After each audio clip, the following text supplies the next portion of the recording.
What's up? What's up? What's up? Welcome in to the Cleaning Crew podcast. I am your boy Freddie Walker from Leave It to Me Sports segment here alongside my guy Trey. Ayo Trey, what's up? From the Get a Bucket podcast. Welcome in, guys. We got a few things to cover. What's going on your side? Nothing much, man. Just same old, same old. Got some basketball games on, a little bit of YouTube. Low key, I got Xbox on, so after this is all my throw on Xbox. I have not played 2K, bro, in a mean minute. How about yourself? Man, listen, I'm currently trying to sell my system. I bought 2K21 when it first came out. No rookies on there whatsoever, right? Tried to play with Minnesota. 6 minutes later, turned it off. Every single possession on defense, they hit floaters off the glass, and I couldn't score to save my life. I said, forget it. I come back a couple months later, tried to play with the rookies. 10 minutes later, cut it off. My system been collecting dust ever since. So I'm out of the video game playing world. I think, I don't know, man. It doesn't make sense to me anymore. AKA, I'm trash. I'm trash. Very trash. Very trash. Glad you said that. Glad you said it. Yeah. So, man, listen, I've been going back and forth with this topic for a while. I think we briefly spoke about it. The NBA season is underway already. Of course, we got a lot of young talent coming in. The draft class, to me, was pretty stacked. I don't know how you feel about it. We still got the OG vets doing their thing. Bron's coming off a championship. KD is back. When I say he's back, he's back. He is back. So Steph is back. There's a lot going on. But I always run into this discussion. Let's just call it a discussion of who are considered superstars in this league today. Me, myself, I have a list of about 12 to 15. Some are fringe, some I have is a lot. I wanted to know where you stand as far as that goes. Who do you consider to be superstars? And more so, why do you consider them to be superstars? What's your definition of that? Okay. That's fair then. That's fair. I guess to start off with my definition, my superstar has to be someone who obviously performs at that level. I'm talking about like either you're an elite scorer and a good playmaker, or like the Steph Currys of the world, or the like LeBrons of the world, right? So you're getting that production and it's also consistent. So I don't need something streaky like TJ Warren in the bubble. TJ Warren in the bubble is a superstar, my guy. MVP of the bubble. Yeah. You know what I mean? But like TJ Warren is not. Yeah, so like I need you to be consistent. Then I need you to be box office. Like again, TJ Warren bubble box office. TJ Warren. Oh, he's playing. Like that's kind of the level that we're at, right? So like I need you to be box office, and then I need you to be dominant. Like I need you to show some dominance on the court.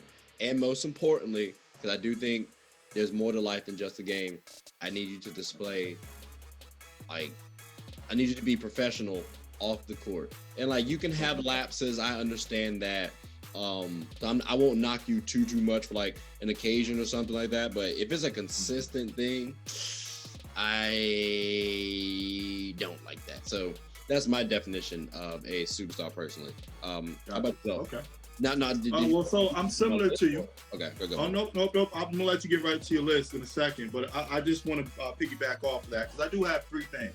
For me, starting with, can you guarantee your teams to make the playoffs? There's a handful of players, maybe a handful of players who I think can guarantee their team 45 to 50 wins, or at least get their team into the playoffs each and every year.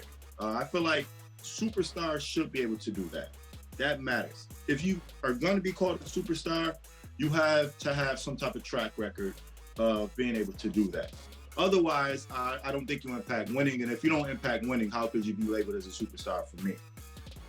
Secondly, I have, star power. Like you said, be box office.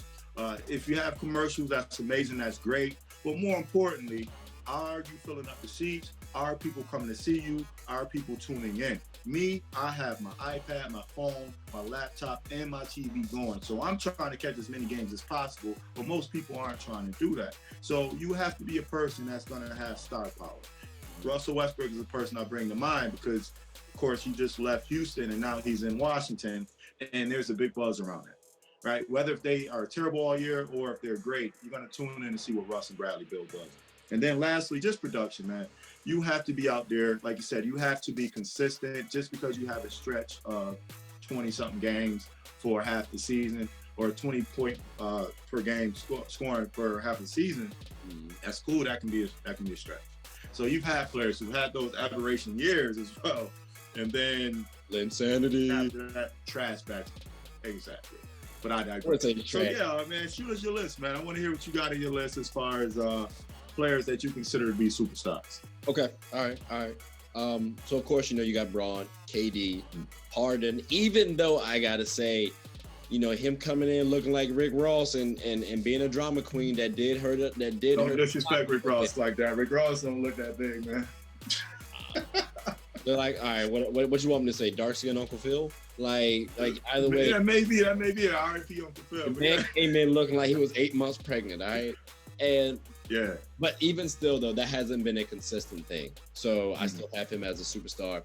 Steph, even though he's missed some time, still a superstar. I'm not going to say Clay. Only because it's 2 back-to-back injuries. That's it. Like, if he played this year, superstar still. That's me, though. Okay. I have Kawhi. I know some people might be like, this might have been his, like last year might have been his first year. I still have him there. We can talk about that later. Anthony Davis, Joel Embiid, Giannis, and then a low sleeper for some folks, but I still think he is, to this day, respect out to him, Chris Paul. Okay. Yep. Okay. And then so how many was that? I was saying quick honorable mentions. I have Russ, Kyrie, Luka, Jokic, Tatum, and Ben all close for different reasons, but most of them is just too young, and then the others, they fell out. Well, I guess, yeah, Russ and Kyrie mainly. Okay. So I may have one that surprises you, or maybe it's not that much of a surprise. So your list, I'm not surprised you don't have Clay on there. I don't consider him a superstar. I consider him a very, very, very, very, very important all-star. I consider him to be, he's already been the second best player on the championship team. That's high regard right there. That's a very big deal. So I think he's great, superstar. I think he's lacking in some of those, regards. Now, I have Dame, I have Joel Embiid, I got my list right in front of me, KD, Steph, Luka, Giannis, Bron, AD, Kawhi, and Harden, CP3, and Russ, okay? So I had 12 players. I'm sorry, I'm throwing Dame on there as well. Apologize. Put some respect on it. Right. Come on, put some respect on it. I said earlier before this, like, I forgot somebody. My bad. Yeah, Dame is on it for sure. And now, did you have Luke on yours or no? I didn't. He's on my honorable mentions, but that's because of time. That's it. He's a star for me. He's a star. Okay. Yeah. Okay. I have him as a superstar because he has that appeal. One overseas. You already know what's up over there. And then just what he showed his second year in the league, what he did is, you can argue that him and Porzingis would have beat the Clippers. You can argue. I'm not saying they would have, but you can argue that they possibly would have knocked off the Clippers last year. Man, damn near a 30-point triple-double last year. Damn near. He showed great skill, and just, again, his appeal is amazing. And he's only 2 years in there. He's been in the playoffs. So I think I can slide him in there without feeling guilty about it.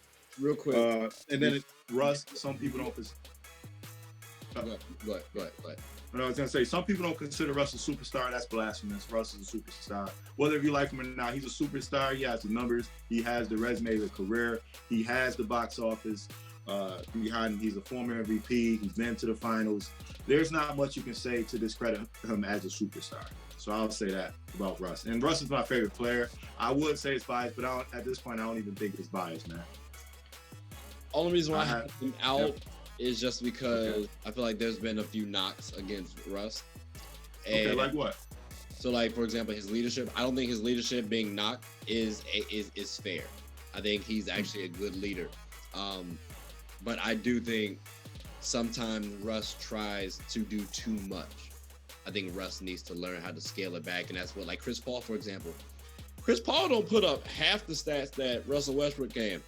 Let's keep this a stack. Like, Chris Paul gonna give you a quality 18 to 22 with with around 8 to 12, and that's off IQ. Like, he might get injured, Like, and that might be early in the season. No disrespect to Chris Paul, but like you're older now, fella. So no, he has a history. Like exactly. you said, he has a history. But he knows how to scale it back. He can get people involved, and he knows how to make the best use of the team. If Russ can do that more, and if he can if he can improve his shooting, I still want to see that. Last year it was a good guy, but that Right. Yeah, and it was like, but it's just 1 year. Like Cam Newton was doing his thing with North Turner, throwing 6-7% from the field. And then after that, we haven't seen the same. Injuries. Yeah. But to Russ' defense, I think it's unfair. But I think this is where a lot of people fall in as far as the category for Russ. When you don't give him credit for the great stuff he does, but as soon as if he shot 40% or 38% last year, we would have been all over it. But he shot a career high and say, "Oh, we got to see more." Well, he improved. That's what we asked for. He did it. Now, so that's how I look at that situation with Russ. But also, you're right about it. He can blow the game for you late in the game. He's won games as well. He's had huge playoff series. He's carried. There should be no knock for his leadership. Him and KD in a 6-year span went to 4 Western Conference Finals. Right? They went to an NBA Finals. He had KD. KD won 4 scoring titles with him, won an MVP with him. He lost KD. He took the OKC to 47, 48, and 49 wins. He gave PG his best career ever, his best career season ever. PG was in, contention for MVP and Defensive Player of the Year. He didn't get hurt, that shoulder injury. Right. Maybe he would have won it.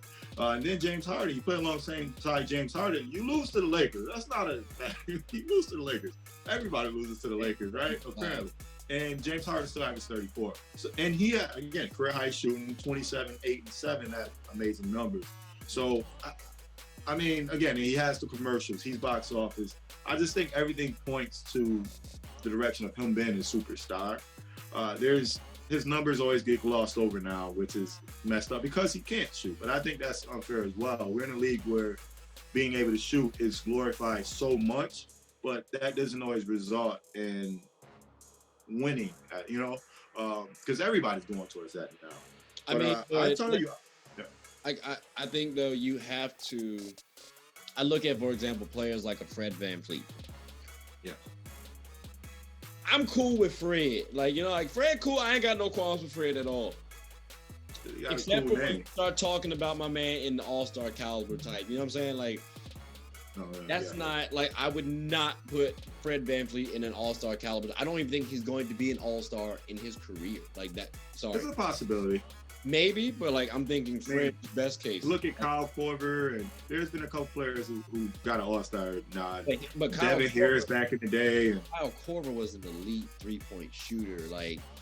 Fred VanVleet is a damn near 20 points per game and on the second or third best team in the East last year. But he was an elite 3. He shouldn't have been there. Kyle Korver shouldn't have been there. Tayshaun Prince, I believe, may have made it 1 year with Detroit. But my point was, he's more relevant because of his shooting. So I think someone would even try to argue, I'd rather have Fred VanVleet than Russell Westbrook because of his shooting. Fred VanVleet was known because his 3-point percentage improved vastly in the finals, miraculously after he had a kid. I think that's his defense. Yeah, well, yeah, he turned up. You're absolutely right. I agree with that. But his defense also, and just his clutch factor as well, because he showed up big along with guys. But his defense, all that stuff you just listed was there all season long. I don't think he's an elite defender. He's solid. He's a good defender. Especially for his size. He's a scrappy. He's not elite. He's a very good defender. Yeah. For his size. But his shooting was not there the entire season, at all. That came out of random. He was like, "Oh, my little man came out. Let's get salty." He had a Gary Trent moment, right? Exactly. See, daddy. Yeah. But that's what they say. Playoffs are where stars are born. And I tell you all the time off air, man, that I put Tyler Hero with those other guys he came in with because of what he did through the playoffs. That matters so much to me. We had this conversation. So that's just where my mindset is. And you may get some crazy people that say that about Russ. Now, I did want to give you my honorable mentions, though. I had Joker, Zion, and Kyrie as honorable mentions. And I didn't have Tatum on there. You said Joker. I'll still keep them off. You said Joker. Joker, Zion, and Kyrie Irving. I don't have Zion as a superstar yet. Can I tell you why I do have him as a friend? I won't put him in there at all, but he's going to be a friend to me because of his star power is like LeBron's. Like it's so great, and he's actually producing so far. And he's actually producing so far that he has to be there. Like all eyes are on him. You know that. All eyes are always on Zion, and he came into this season so far, and he looks unstoppable. I did not expect this from him so far this year. But the fact that Van Gundy is giving him the minutes, he's taking advantage of him, and he's dominating games, man. Like, so that, again, his box office ability, and obviously he hasn't been to the playoffs the second year now, but I'll put him as a fringe. Kyrie, I think Kyrie's a superstar talent, just not a superstar to me. He has the movies, has the shoes that sell like crazy. He's box office as far as like just, well, not box, but he's more highlight reel. He's a walking highlight reel. And I appreciate his game so much, bro. But when I got everybody else on this list, I can't put him there because I don't see him as that person that's capable to lift the team as the number one guy, as I do see these other guys in this list. That's all. But Kyrie is the man, though. I don't want to seem like I'm disrespecting Kyrie. People, Freddie's just mad because Kyrie chose Brooklyn over the Knicks. It's cool. We really there may be some truth to that. Maybe some truth to that. You know, we both 2-2 right now, though. I'm gonna put that on. We both 2-2. You know. So let me. I can't put Zion at a superstar level. Yeah. When he hasn't become an all-star yet. Like, and it's year two. It's year two. Hear me out. That's mean. No. I respect it. That's wow. Now I gotta make sure I got everybody else there. That's all. Let me go back and check my list. I'm listening, man. Like, I can agree with every point you made, but I think Trae Young might be considered a superstar before Zion, or at the same time, because Trae Young hooping, like, he's an all-star. He was an all-star. And started. Granted, if Kyrie was there, he would not have. But still, if Brad Bill should have been there over Trae Young, but that's another story. Yeah, you better see. I don't know what you're talking about. All right. But like, all right. Well, let's move forward amicably. I was saying we can table that another day. Oh yeah, for sure. So what else you got for me today, big dog? Shoot, you want to hit up the happy birthdays real fast? Yeah. Let's do them shout outs. Let's give our guys their birthday shout outs. Shoot. Who you got on the menu for today? Yeah. All right. I wish I had some horns to. So, you know, I got to go with my man, Steve Mix. Nickname Mayor. I don't really know him personally. He knew my Aunt Ruthie, though, back in the day. I don't ask questions. I just, we just know stories. I don't know. But that's the mayor. And then you knew my Aunt Ruthie. And then God. As you see the Lakers. So I gotta give my man LeBron James. Wait, his name what? What is his name? LeBron James. Oh, okay. His name is what? You put some respect on it. NBA champion. I called the man, but I gave full-time NBA champion. Look, go, James. Full-time. Four of them things. Full-time NBA champion. Look, go, James. Happy birthday. I'm sorry. Go Lakers. I'm sorry. This is just seconds. Let me sit back. You know, for your shout-outs. My bad. And then finally, I'm end off with an oldie but goodie, Kenyon Martin. Okay. You already know, love him off the Nets. You know what I'm saying? He lost to my Lakers. No shade. One of the real tough guys in the NBA. One of the real tough guys in the NBA. Facts. Yeah, one of the real tough guys. His son right now is in the league. His son is in the league. He is. Kenyon Martin Jr. He is. And you remember that discussion we had in the group chat? Which one? About you and me? Think about it. I'll tell you offline.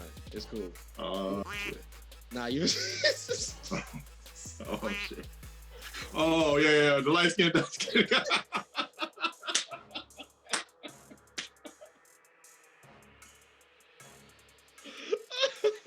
Oh boy, I remember.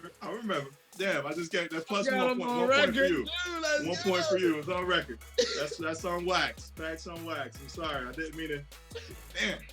All right, let's transition. Oh man, I can't take that one back. You got that documented. Facts on wax. Got to drink some water after that. All right, bet. Now, it's funny that it's funny that you were thinking about something of a topic we were talking about, because I was thinking something earlier too, and nice little quick tape. Is Draymond Green overrated? You want my answer, or do you want to? I'll let you lead. I answer for that. I think I led first last time, so I'll return the favor. I'm not sure I understand. She says she don't understand. No.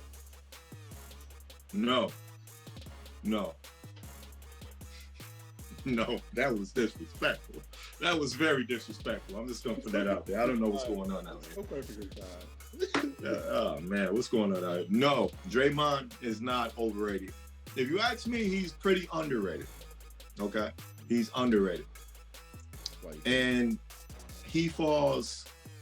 I have a group of players that I feel like get a bad rep because of their uncomfortable personalities. Russ is in there. Melo used to be in there. JR, JaVale McGee, Dwight.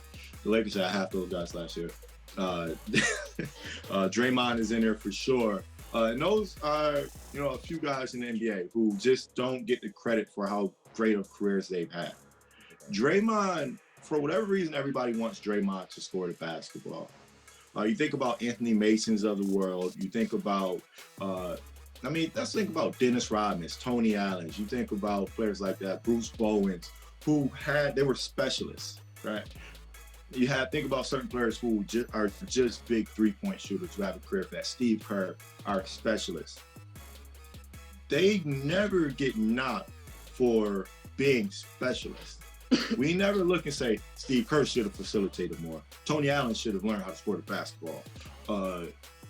Anybody I just said, Bruce Bowen should have learned how to be an all-around player. Dennis Rodman should have learned how to be a ball handler, a facilitator, a shooter. No.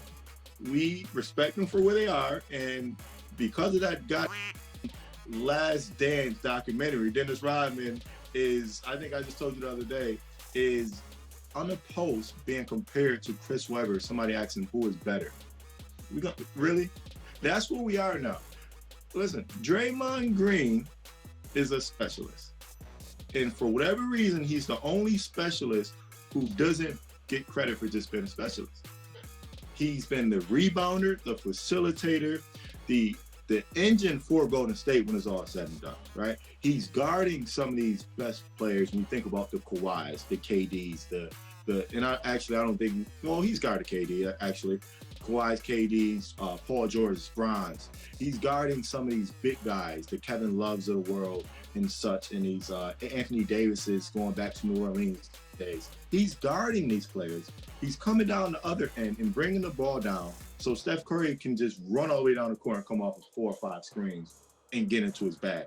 He's saving their best player so much energy and their second best player so much energy in Klay Thompson, while being the defender, while being a facilitator, while being the rebounder, while being the intimidator, while being he's not really a rim protector, but he blocks some shots as well, while being the emotional leader.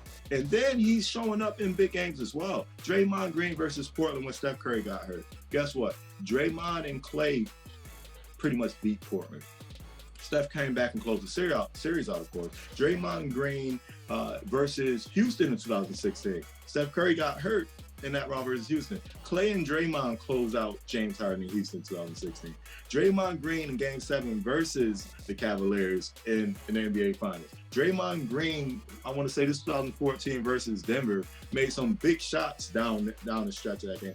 He's had big moments in the playoffs. He's had big years. And all people talk about is, he needs to score more. No.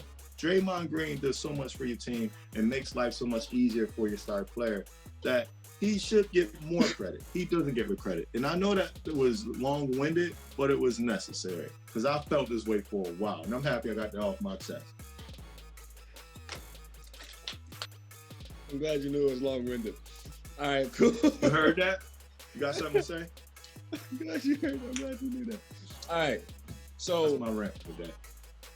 So I think it's a yes and no answer. Okay. I think because Draymond's listed as an all-star, he is considered overrated. But if you're looking at the impact, he's not. The reason why I say that, Draymond over the years, like when he first became an all-star, okay, he was averaging about 14, 15 points a game, putting up quality stats. Like he was a frequent triple-double machine, right? Like he was flirting with those with those numbers. That was when he first became an all-star. And then after that, you get KD. But when you first become an all-star, your team becomes 72 and 10. Is that right? No. You're 73 and 9. So you become the best NBA season team in the history of the game. And that had a lot to do with it. And that was with Clay. So on that team, you needed him to score well. You needed him to score that production and put up those stats and defend in order to get to all-star level. I think after that, he kind of got slid into the nod. Cause like we kind of gave him the nod, like, all right, bro, we understand your points are going to drop. Because if you pass the ball to anybody, if you shoot the ball, you stupid. Like, you better be taking open layups. Because realistically, you have Kevin Durant, Klay Thompson, and Steph Curry on your squad. So it's understandable. You don't have Klay. You don't have KD. I need to see you score a good amount, like 14 to 15 points again. That has to get you back to that all-star level because you don't have the comfort. You don't have that same comfort level of only scoring 9 points and being a specialist, like you said, that he actually is. I think his value is like in terms of what he's getting paid, it's fair, but because he's an all-star, I do want to see him score more. Like, and I'm talking about 5 additional points a game, which is not hard to do actually. Like it really truly isn't. Like that's what, an additional trip to the free throw line and another shot. Like that's not that tough. So I think he can be considered overrated. This season is going to be telling for me because if he's viewed as an all-star and not producing well enough, I think you can make the case that he is overrated. Okay.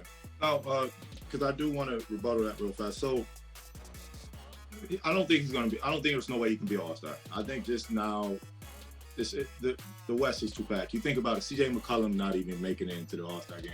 John Morant's not making it into there. Obviously, this year he's not anyways. But so I don't see Draymond going there anyways. You have now higher in terms of value than Draymond. I'm not value, impact.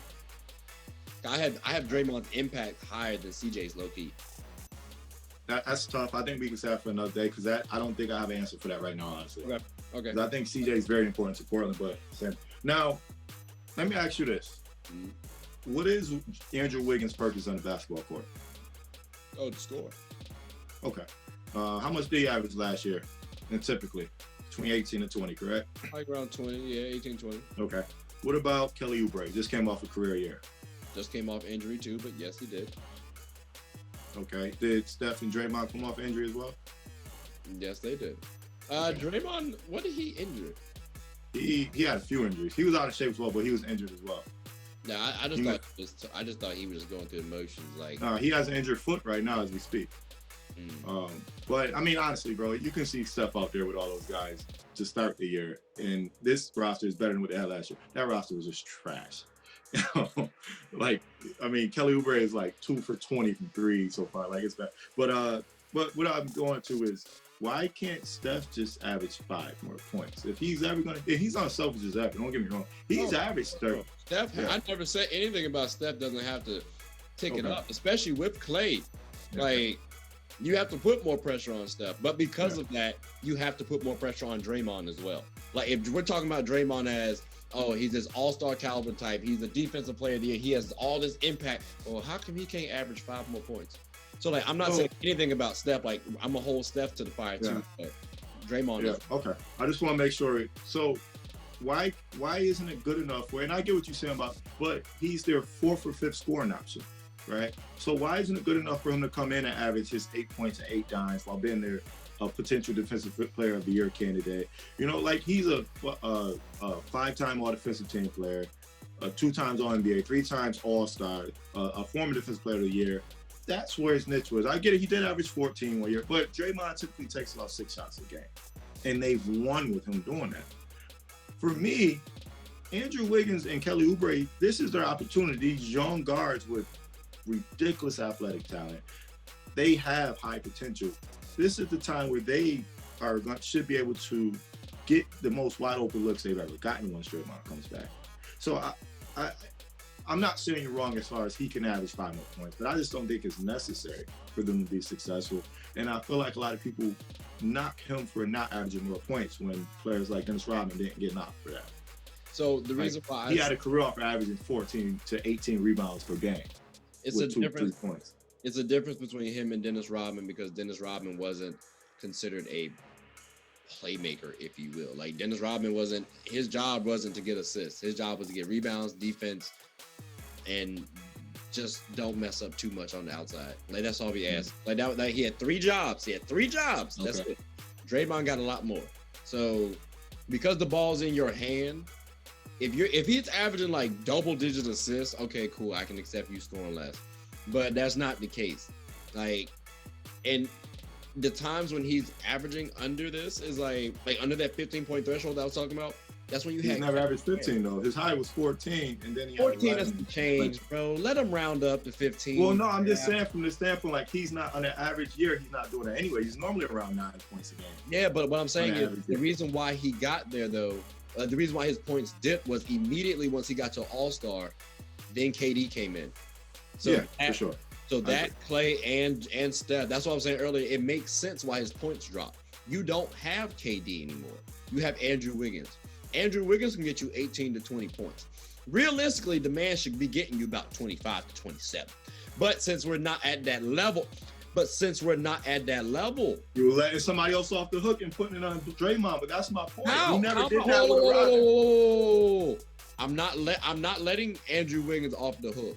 I'm saying we're used to seeing him not produce like that. We have to see it.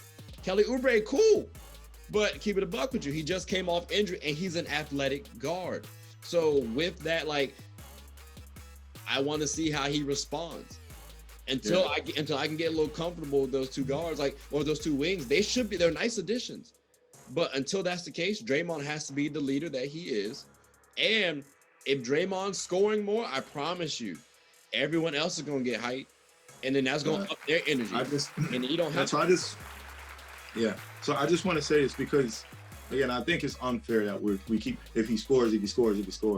Like, you just said so many responsibilities he had. Defense, rebounding. He has to be the energy. He has to get everybody else going. He has so many responsibilities. Why do we have to add scoring where you have 3 to 4 Pascal's on that team as well? You have, they brought back Kent Bazemore. When you have so many other options that should be able to get you a bucket, why are you saying Draymond? You just came off injury as well. Why did he have to have all this other? He has, us even saying he has all this responsibility is us giving him his credit as a very valuable piece. But I'm just like, why does he need to score? He should not have to even worry about that. Anything he gives should be positive, should be icing on the cake, especially with those guys you said that should be capable to average 27. I can answer with one word. Okay. Contract. He's a made man. This man is getting paid lower to mid 20s in the millions. You know why? Because of all the things he can do. But what I'm saying is, as a professional player, I'm asking you to be, because mind you, in 2014, what was it, 2015, I think, when he or 16, I'm sorry, when he first made it as an All-Star, he was averaging 4 assists, right? Like 4.5 assists. He's now averaging 2 assists. I'm telling you, just to get to the line. Yep, so serious. No, but come on, don't count last year, bro, because if that's the case, Steph Curry's one of the worst point guards in the league based off of last. Come on, let's not do that. I don't know if I was. Come on, man. Last year, he's averaging 2 assists. Come on, man. Stop looking at last year's stats. I'm so sorry. Did I say 2 assists? Yeah, yeah. I'm sorry, I meant two free throw attempts. Oh, okay, gotcha. Yeah, Okay. I'm so sorry, fellas. I'm like, what's he talking about? My bad. He was like 6 boards and 6 assists last year. Yeah. He was like 6 and 6 or something. Yeah. No, he's averaging 2 free throw attempts. You can get to the line 3 more times. And There's then water, by the way. Okay, you're a grown man. Like you're over 21. That's the key. Anyways, so like if you can get to the line 3 more times, just to the line, and then make 1 more bucket as a professional. All I'm asking. I'll even settle for 2 free throw makes and 1 bucket made as an NBA potential all-star. Okay. I'll give you this. Because if I'm his coach, I'm saying, Draymond, you made a career off of being that defender, rebounder, energy guy, leader, and facilitator. If you give us extra points, great. But more so than anything, I want you to be more efficient this year than you were last year. He looks like he's in great shape. Now, if you want to say his efficiency, cool. I can't knock it. Granted, there's still great players. Ben Wallace, rebound, block shots, right? There's great guys who are big guys. Because we forget Draymond's realistically a big guy. So he's not a guy. He's a big guy. You had a different dynamic. Chauncey was, we know Chauncey. Rip was, we know Rip. And Rasheed, we know Sheed. So, I mean, like, Ben didn't have to do that. Like Draymond. Steph, which one of those guys are Steph? Steph is any 2 of those guys put together. I halfway want to say Rip, keep it a buck with you. No. Stop it. Steph is any 2 of those guys put together. He's who? Any 2 of those guys. Are we talking about role or talent? Well, no, just as far as like the offensive power you saying. Like, because those Detroit Pistons teams were scoring 60, 70 points in the playoffs as well. I'm just talking about roles though, bro. Like you have other players that can score the ball and actually score Golden State 20s. Golden State. That's not the case right now with the Warriors. I'm sorry, James. Well, Chauncey never averaged 20. She is, she was that guy. I give you that, but he wasn't averaging 20 during those stretches as well either. Rip was the guy who would be like one of those ones, but Chauncey never averaged 20, and she wasn't really averaging 20 for Detroit, right? Steph is probably going to average close to 30 this year, if not average 30 this year. Wiggins Overrated just got to average 18 or 19 apiece. And that's capable if they get it going. Right now, they can't shoot to save life. That's the problem. I think Draymond should average about 8 assists this year. About 9 boards and 8 assists. He can. And Wiseman's, I think, on offense, he's going to help everybody's offense. That's all. So to answer your question, though, no, I think he's underrated. He's always been overrated to people who wanted to give Steph Curry more credit than they needed to. And that's kind of where the trap began. We got caught up in how great Steph Curry was playing, how amazingly he was shooting it, which is all true, but we gave him credit for things that Steph and Draymond were doing as well, and even Iguodala to a certain extent. So, and that always bugged me. Draymond was always the guy lost in there. His accolades are still there, but now they're like, okay, this falls on Dre. No, it falls on Steph, because he's the superstar who's getting $40 million. We got to remember that. He's getting $40 million. He's a superstar. He's a 2-time MVP. He's the number 13 ranked player in all time in NBA history. So Draymond's not ranked in any of that. I just want to put that out there. So I think he's underrated. But I'm also, again, like I said, not saying Draymond has to do a lot. He literally just has to get to the free throw line 1 extra time and then make 1 extra bucket. I don't think that much, but I digress. That was good. That was good. I gotta check what. I was about to say, Freddie, I think that about does it for this episode. Did you have anything to say? Nah, just want to give a quick shout out, man, to my man Kyle Anderson. So we know Ja Morant messed his leg up. He's going to be out for about 3 weeks or so, 3 to 4 weeks. And I mean, they still have Tyus Jones there. They have the young guy Bane that they just brought in. They have some pieces there, but I want to give Kyle Anderson his respect over his first 3 games, averaging about 18 and 10, back-to-back 20-point outings, all-around player. Slow-mo is that guy. I'm very interested in seeing what he does for the next few weeks. So I just want to start off by giving him a shout-out because that guy's been hooping. Look forward to seeing what he does for Miami. So that's my shout-out for today, man. All right, bet. Appreciate that. You already know. I'm about to go play a little 2K. I'm not gonna play mine, man. I haven't. Only reason why I haven't played it. Like I think I played it like maybe 5 times total. I haven't sat down and got in the lab once. I played it maybe 5 minutes total. Yeah. Nah, I think I'm just more of a 2K fan than you. Like I have to. Okay. I mean, I would prefer to play someone. I can't play computer no more, man. You got what system you running on? I got Xbox One. Oh, we might play. That could be a good little episode. Listen. I will smoke your boots, man. You don't want no smoke over here, man. God, you just said you lost and quit after like 5 minutes. Stop playing. No, I stopped playing the computer afterward. I don't lose the people. Yeah, I just don't, whatever. We'll find I'm a legend in 2K. Maybe you'll have better luck in 2K than you did in fantasy basketball. It was the first week. All right, that's our episode of the Cleaning Crew. We'll catch y'all next time around. Next time, I don't know what to say. We out. Bye, man.